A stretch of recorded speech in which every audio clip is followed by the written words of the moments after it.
Serikali ya Daktari Samia Suluhu Hassan imeshafanya tathmini ya jengo hilo litaisha kwa gharama gani. Linahitaji bilioni 4.5. Tayari tumeshatenga bajeti ya bilioni 2 na tumeshaomba pesa sasa hazina milioni 600 ili mkandarasi wetu alipwe na arudi site. Kuhakikisha hiyo pesa inamfikia mkandarasi na mkandarasi anarudi site. Lengo letu mwaka huu unapoisha jengo hilo leo limeisha liweze kutoa huduma husika. Hatuwezi kuendelea kuona jengo hilo zuri kubwa lenye huduma nyingi lisiishe, kwa sababu kwa sasa hospitali yetu ya rufaa ya mkoa ya Ruvuma inatoa huduma za kibingwa 8, na sisi kama serikali tumeongeza huduma za kibingwa kwa hospitali za rufaa za mkoa mpaka huduma 16, na mganga mkuu wa hospitali ya rufaa ya mkoa amenithibitishia kwamba tayari wamejiandaa kuongeza huduma 4.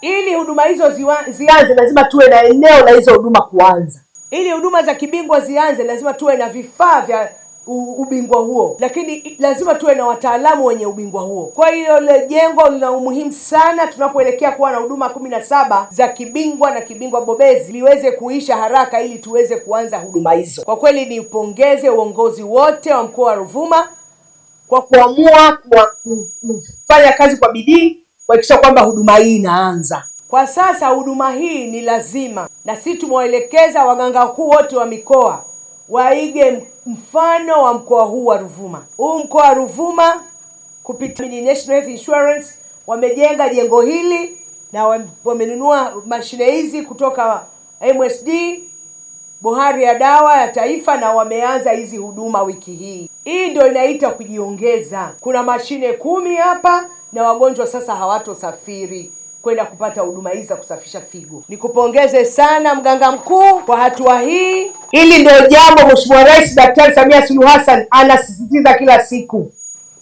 Viongozi tulioaminiwa lazima tulete nao. Pia ujenzi wa jengo la kuchuja damu dialysis ambalo gharama yake ni shilingi milioni 600, na ujenzi huu ulifanywa kwa njia ya force account.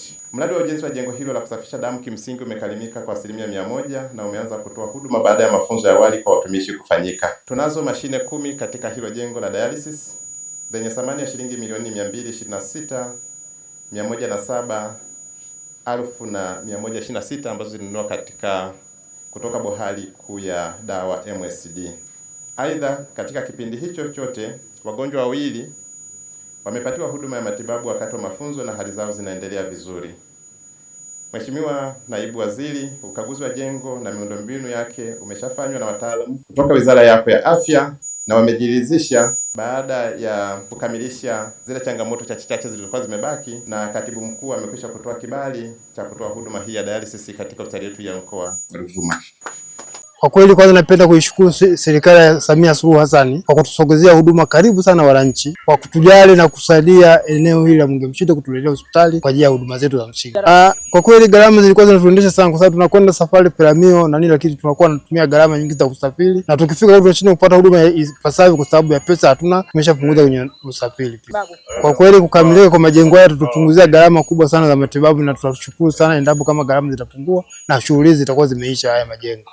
Ndugu mwandishi wa habari, kutokana na kukamilika kwa jengo hili, kwanza litawapunguzia wananchi wa hapa Mngemshindo na maeneo mbalimbali yanayotuzunguka kuepuka gharama kubwa za matibabu, na isitoshe gharama za usafiri pale wanaposafiri kupata matibabu nje ya mkoa huu. Wakazi wa Mngemshindo watashukuru sana kwa kukamilika kwa jengo hili kutokana na changamoto wanazo